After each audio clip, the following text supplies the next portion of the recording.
There are some games that give you incredible experiences without charging a dollar. Some have full systems, fully realized worlds, and somehow manage to sustain themselves. They weren't necessarily built as demos, but as complete experiences. These are the games that quietly raised expectations without charging for it.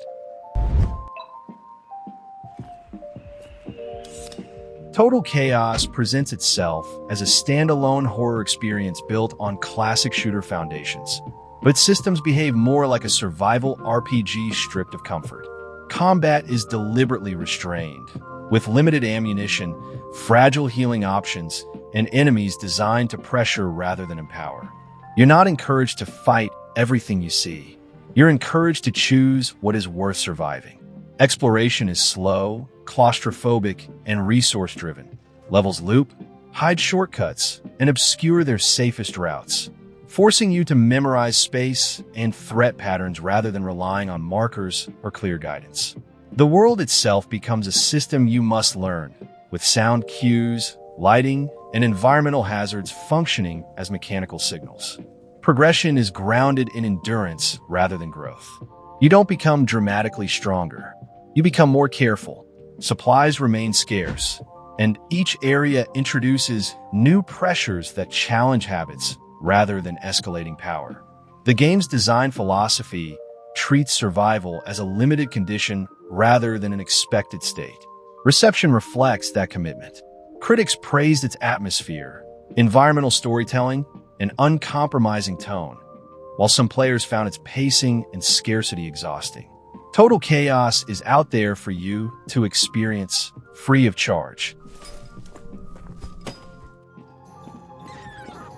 Daggerfall is often remembered for its scale, but its most striking quality is how systemic and indifferent its world feels. Towns, factions, reputations, and time-based events operate independently of the player, creating the sense that you are navigating a living structure rather than a curated story path. Quests can expire, NPCs can disappear, and entire opportunities can vanish if you move too slowly. Combat and progression are deeply tied to character creation. Early choices in skills and attributes dramatically shape what content you can meaningfully engage with. Poor planning can lock you out of systems, forcing adaptation rather than correction. Even with Unity's modern improvements, the game preserves its original philosophy. The world does not exist to accommodate you. What makes Daggerfall Unity especially important is that it transforms an historically ambitious RPG into something playable without diluting its systems. Bug fixes, performance improvements, and mod support modernize the experience while preserving its scale and mechanical independence. Reception reflects that legacy. Critics praise its unmatched world scale and systemic ambition, while many players struggle with its density, procedural repetition, and archaic design. Daggerfall remains free and is a way to experience a product that belongs to a design era that no longer exists or arguably is even needed.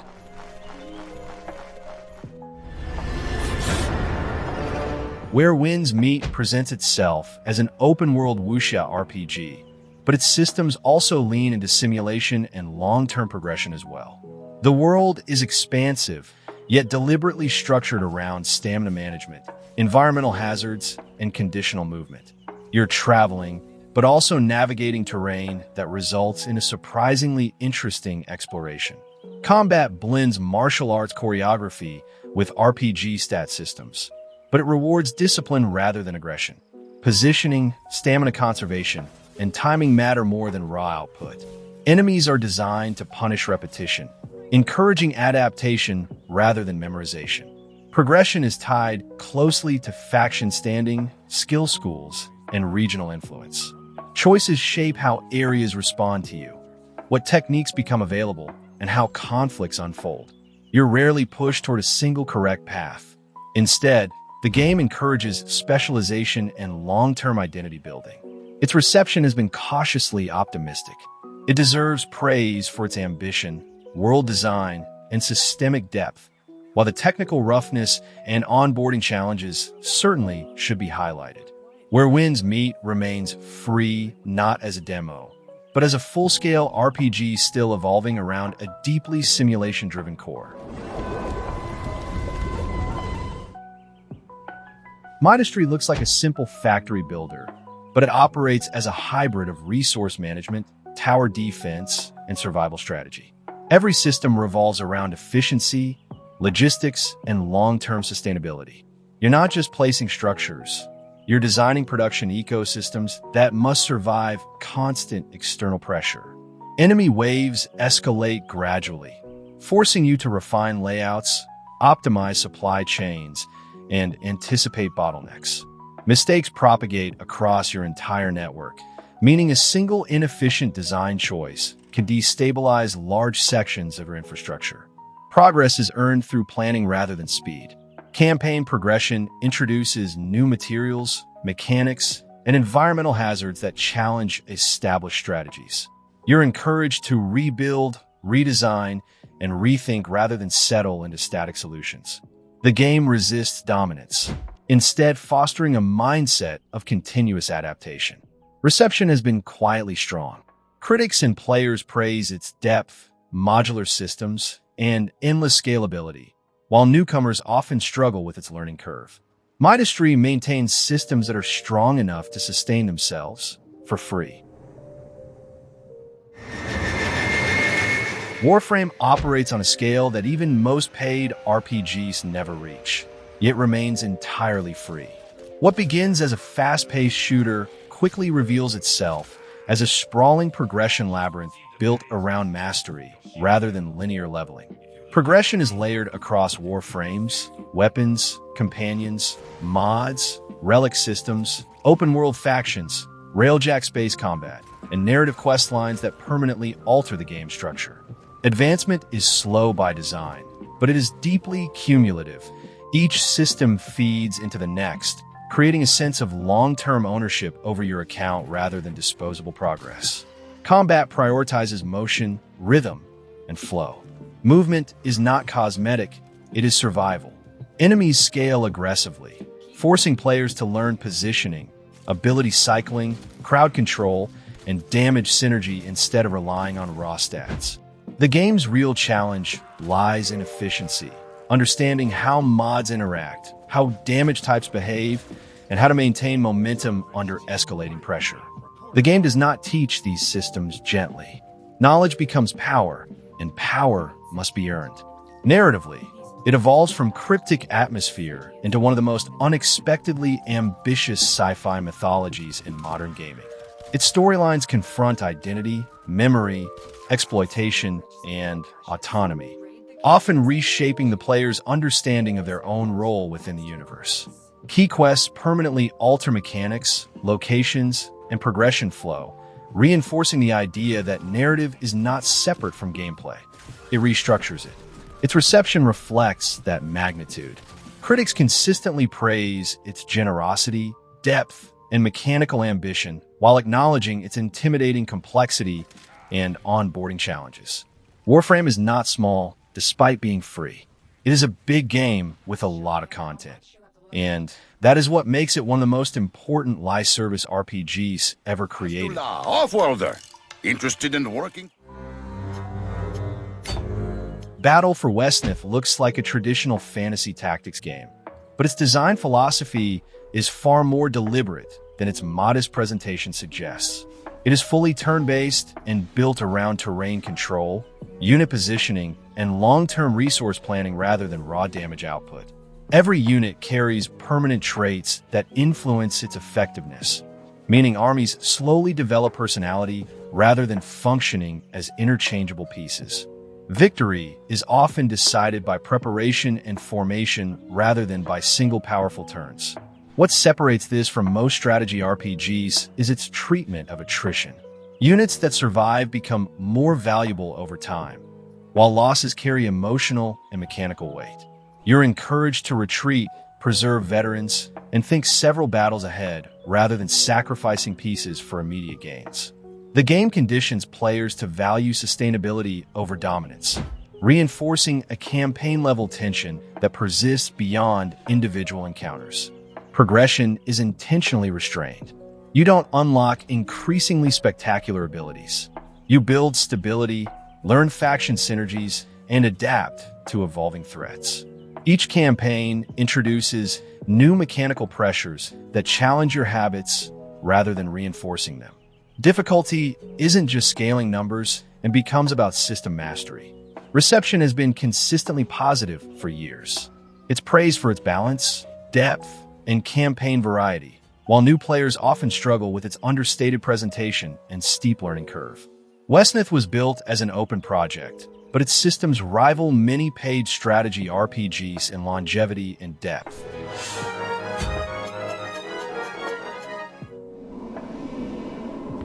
Cry of Fear is built on the framework of a classic first-person shooter, but it functions more like a psychological survival RPG. Combat is limited by scarce ammunition, fragile health recovery, and enemies designed to drain resources rather than provide catharsis. You're encouraged to avoid confrontation whenever possible, and even successful encounters often leave you weaker than before. The game's environments are oppressive and disorienting, built to feel unstable rather than navigable. Lighting is minimal, sound design is intrusive, and visual distortion reinforces a sense of vulnerability. Progression is slow and tied to cautious exploration rather than leveling curves. Knowledge of safe routes and enemy behaviors becomes more valuable than raw firepower. Narratively, it leans heavily into mental collapse, isolation, and self-destruction. Story delivery is fragmented and unsettling, allowing interpretation to remain uncomfortable and unresolved. Progress feels less like advancement and more like survival through erosion. Reception has been consistently positive within horror communities. Critics praised its atmosphere, sound design, and uncompromising tone, while some players struggled with its harsh checkpoints and punishing structure. Cry of Fear fully to discomfort, and if you like that sort of thing, well, this is free.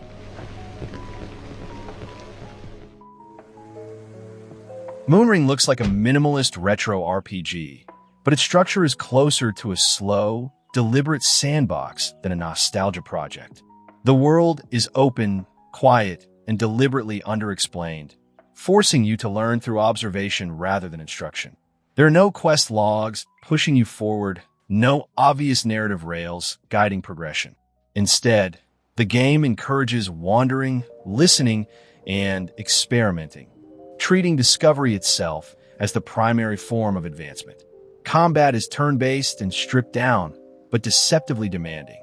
Positioning, timing, and understanding enemy behavior matter more than raw statistics. Mistakes aren't punished through sudden difficulty spikes, but through gradual erosion, lost resources, missed opportunities, and slower progress.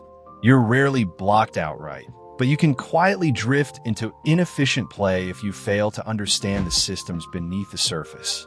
What makes this remarkable is how complete it feels without relying on content density. Its world is sparse but coherent, and its mechanics remain relevant across the entire playtime. Progression feels earned through familiarity rather than rapid growth, and the game never collapses into trivial encounters. I would describe the reception as quietly enthusiastic. Critics and players alike praised its restraint, its refusal to over-explain, and its willingness to trust the player. Moonring doesn't feel free because it's limited. It feels free because it's confident enough not to overproduce itself. Cave Story is often framed as a simple indie platformer, but its internal structure is closer to a carefully tuned RPG. Beneath its pixel art presentation sits a progression system that rewards precision, exploration, and restraint. Weapon experience can be lost when you take damage, meaning survival and execution are mechanically linked. You're not just trying to win fights, you're trying to preserve your progress. Exploration is structured around curiosity rather than guidance.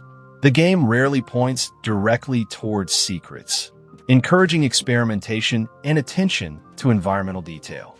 Optional areas can reshape your route, unlock alternate story paths, and even alter the game's ending. Progression becomes layered, with consequences that extend beyond raw power. Narratively, it tries to balance warmth and melancholy, without leaning heavily into exposition. Story beats are understated, and character moments often emerge quietly rather than through cinematic framing. This deliberate choice gives emotional weight to player decisions without overt manipulation. Its reception reflects its quiet influence. Critics and players alike have praised its pacing, mechanical cohesion, and lasting emotional impact. Cave Story continues to be free because its creator chose to release it that way. And despite that, its design holds up to many commercial releases.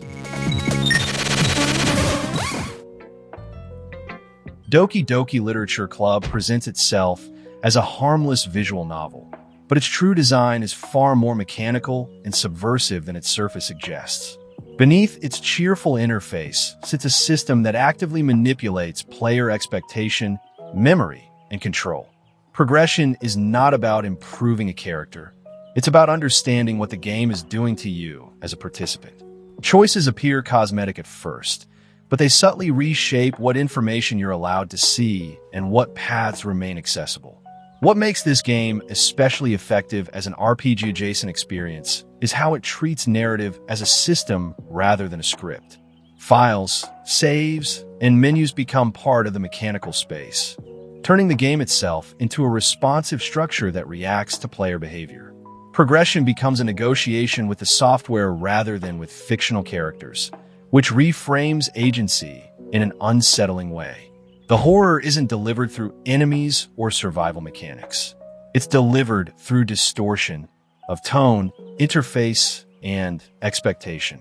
The game conditions players to trust its framing, then dismantles that trust piece by piece.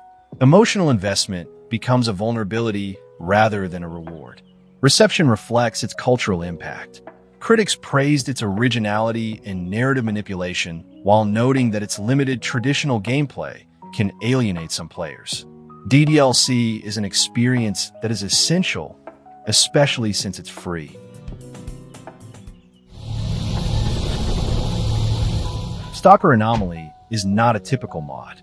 It is a fully systemic open-world survival RPG that treats the player as a variable inside a hostile simulation rather than as a central hero. The zone operates independently of you. Factions fight, patrols move, resources disappear, and anomalies shift whether you're present or not. You're not progressing through a design story. You're surviving inside an ecosystem that continues with or without you. Combat is lethal, inconsistent, and intentionally unfair. Ammunition is scarce, weapons degrade, and even minor mistakes can end long runs. Positioning, sound awareness, and route planning matter more than reflexes. Survival depends on preparation, information, and restraint rather than aggression. Progression is slow and conditional. Equipment upgrades are earned through risk. Faction standing determines access to gear and safe zones, and exploration constantly threatens to destabilize your momentum. The game discourages grinding and instead rewards cautious, informed movement through the zone. Reception reflects its reputation. Critics and veteran players praise its atmosphere, emergent systems, and simulation depth, while warning about its harsh difficulty, technical complexity, and lack of onboarding. Stalker Anomaly refuses to simplify, and for the right audience, that makes it invaluable. Path of Exile is often categorized as an action RPG, but its true identity is closer to a sprawling character-building system disguised as a loot game. Beneath the fast-paced combat sits one of the most complex progression frameworks in the genre, where every skill, support gem, and passive node alters how your character functions at a fundamental level. Planning a build is not optional. It defines the entire experience. Poor decisions early on can trap you in inefficient progress loops, while thoughtful planning creates momentum that feels earned rather than given. Combat is relentless and visually chaotic, but its difficulty is rarely about reaction speed alone. Encounters are designed around damage layering, resistance management, positioning, and mitigation stacking. Survival depends more on preparation than execution, and the game constantly introduces new mechanics that challenge established builds. You're encouraged to rethink strategies regularly rather than settling into permanent comfort. Progression is sustained by seasonal cycles that reset economies and introduce new systems. These leagues reshape both balance and structure, forcing adaptation even for veteran players. The result is an RPG that evolves continuously without abandoning its core philosophy. Complexity is not a barrier, it is the feature. Reception reflects that ambition. It should be praised for its depth, free content model, and long-term support, despite many players finding its learning curve overwhelming. Path of Exile isn't free because it lacks content, but because it uses accessibility as a gateway into one of the deepest progression systems ever built.